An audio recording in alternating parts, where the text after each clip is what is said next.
Welcome to the Mason-Dixon Line of Scrimmage NCAA Final Four preview. I'm Cole and Johnathon. I have Jonathan Holder here with me. You can follow us on Twitter at Mason-Dixon LOS. We encourage you to do that for up-to-date information. Tonight we're going to break down the Final Four for you, break down the teams, tell you who we think is going to cut down the nets. Next Monday night in Dallas, we're going to kind of recap the Sweet 16 matchup and Elite 8 battles from this past weekend and just kind of go from there. So, Jonathan, I'm going to let you get started here. It was certainly an exciting week of basketball this past weekend. It didn't start out that way with Thursday's matchups with the Florida Gators mauling over UCLA. And then Dayton-Stanford, that was kind of a snooze fest as well. But the game's really cranked up on Friday with just an absolute heartbreaker with Tennessee losing to Michigan with the flop call. There's been a lot of discussion about that. Was it a flop? Was it a block? It was definitely a flop. I can answer that for you. Would the ball have been stolen anyway, even if they didn't call a block or a charge? I mean, my issue with that is if it gets to the point where they're going to call the charge, to me it had to be a block. If you're going to call a foul, it had to be a block. I'd rather it have been a no call than a charge. To me, the three options that it could have been, the charge was the last one that it should have been. And then from there, things heated up with Kentucky and Louisville. And I just want to know, how did the state of Kentucky not burn to the ground after that matchup? Well, I know the furniture stores up in Lexington have really benefited from this past weekend because there's been more couches burnt. I think they're even maybe wanting to burn a house down up there. But it was very exciting up in the state of Kentucky this week in the Battle of the Bluegrass. But Big Blue came out on top, so we're excited about that. And then I guess maybe the surprise of the weekend was Connecticut. Who picked them to go to the Final Four? You know, when we first started at the beginning of the tournament, the round of when we had 68 teams, I don't know of anybody that picked Connecticut myself. Yeah, I'm not sure who has, but with Shabazz Napier, I'm telling you, we talked about it as the tournament was even starting in our earlier breakdowns. He's kind of got the Kemba Walker magic, and I don't know, right now the way he's playing, I'm not sure if he's going to be stopped. And then, of course, you know, Kentucky. We talked about the Kentucky-Louisville game, and then Sunday, just an absolute thriller. Kentucky with a last second, or 2.6 or 2.3 seconds 2.3 left on the clock. The Harrisons stepping up in a big way. One of them hits. Was it Andrew that hit the Aaron three? Aaron hit the three. Aaron hit the three. So just an exciting game. What did you think about that one? Oh, as a Kentucky fan, I mean, it's just with the season they've had, the regular season was just kind of put it in a box and burn it.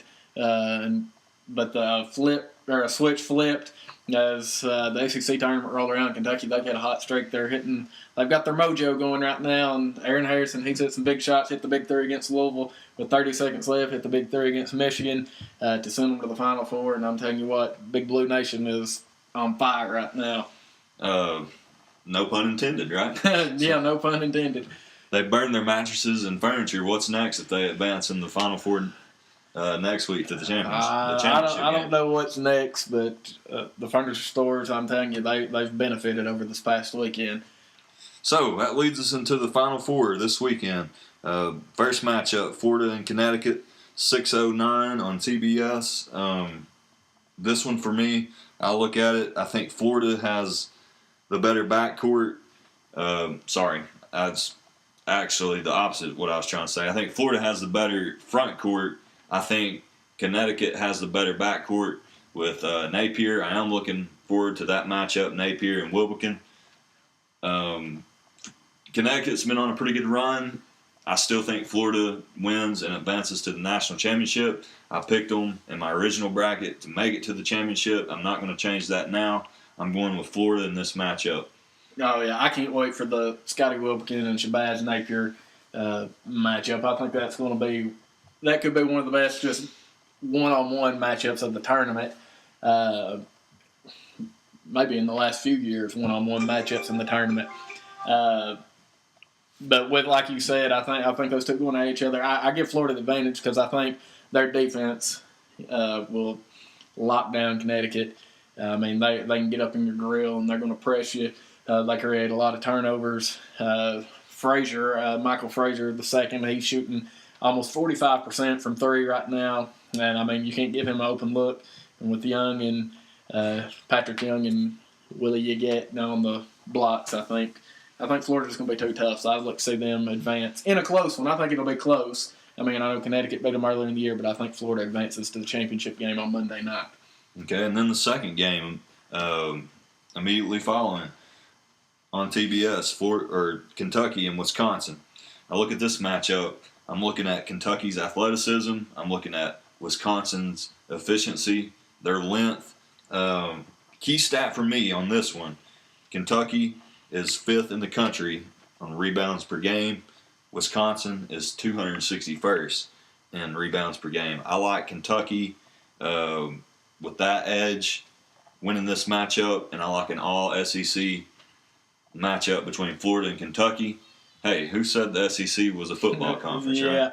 Yeah, when the NCAA came up with this whole deal this year with the 4-team playoff, most people figured out 2 of them would always at least be SEC, but most people would consider that to be football, not basketball. And for a weak conference, I think the SEC's made a pretty good showing, going 11-1 in the tournament so far. But I look at it, I think the key matchup right now is going to be with Frank Kaminsky for Wisconsin. Big man, he can shoot it, he can bring it out on the floor, he can drive by you.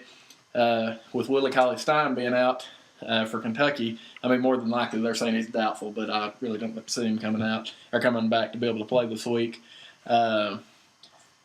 Somebody's going to have to step up. I'm not sure Dakari Johnson can stay with him on the floor. He'll be able to beat and bang with him down on the block. But I think Marcus Lee, who come in against Michigan and came from nowhere, scored like 9 points in the entire year this year, from January on, and then come in and had 10 big points in that first half, 8 rebounds. He's going to be key in this game to match up with Kaminsky. And then I think with the Harrisons, Wisconsin, they don't get in a lot of foul trouble. They have Trayvon Jackson, and I think they kind of go as he goes with their offense, him leading them. I think he may struggle with the Harrisons, Andrew and Aaron, their size. And I look to see, but I do look to see Kentucky.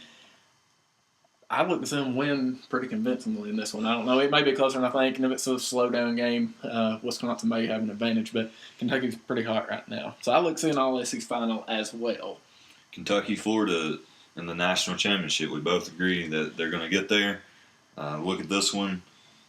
If I'm not mistaken, this will be the 4th time they played in the season. 4th time's a charm, hopefully.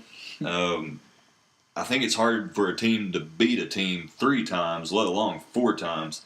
The SEC tournament championship game was certainly a thriller. Kentucky had to come back. I think Kentucky will be more ready for this game. I don't think it'll be a comeback. I think it'll go down to the wire. At the end of the day, though, I just like Florida. I like their veteran presence. Kentucky starting 5 freshmen. Florida with the seniors on their team. I like the experience. I think Florida will win. I don't want them to, but I think they're going to win. It's kind of ironic that Kentucky played Michigan, the Fab Five, and all that going on. Of course, Kentucky's starting 5 freshmen right now. Yesterday they had 8 players play total, 7 of them freshmen. So they kind of went from the Fab Five to the Magnificent 7. And then you had Alex Porthers, who's played big. If it wasn't for Alex Porthers, they don't win the Louisville game. But he's played huge. Like you said, it's hard enough to beat a team 3 times.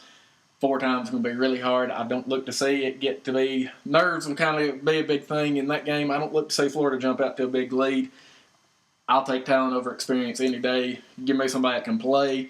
Florida, they got a gritty group. I mean, they've proved it. They've only lost 2 games this year. But I like my Wildcats. I think it's they've hit the right gear right now, and I think they're kind of clicking on all cylinders. So I look to see Kentucky bring home number 9. Have their dynasty, and win another national championship their 2nd in 3 years. So you got Kentucky winning.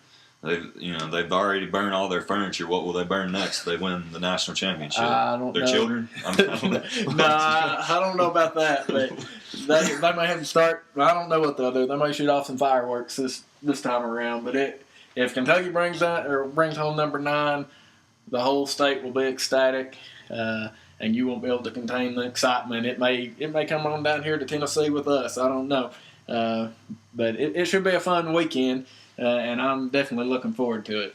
Well, this has been Cole and Jonathan on the Final Four breakdown for Mason-Dixon line of scrimmage. We thank you for listening. You can excuse my verbal diarrhea. We'll see you next time.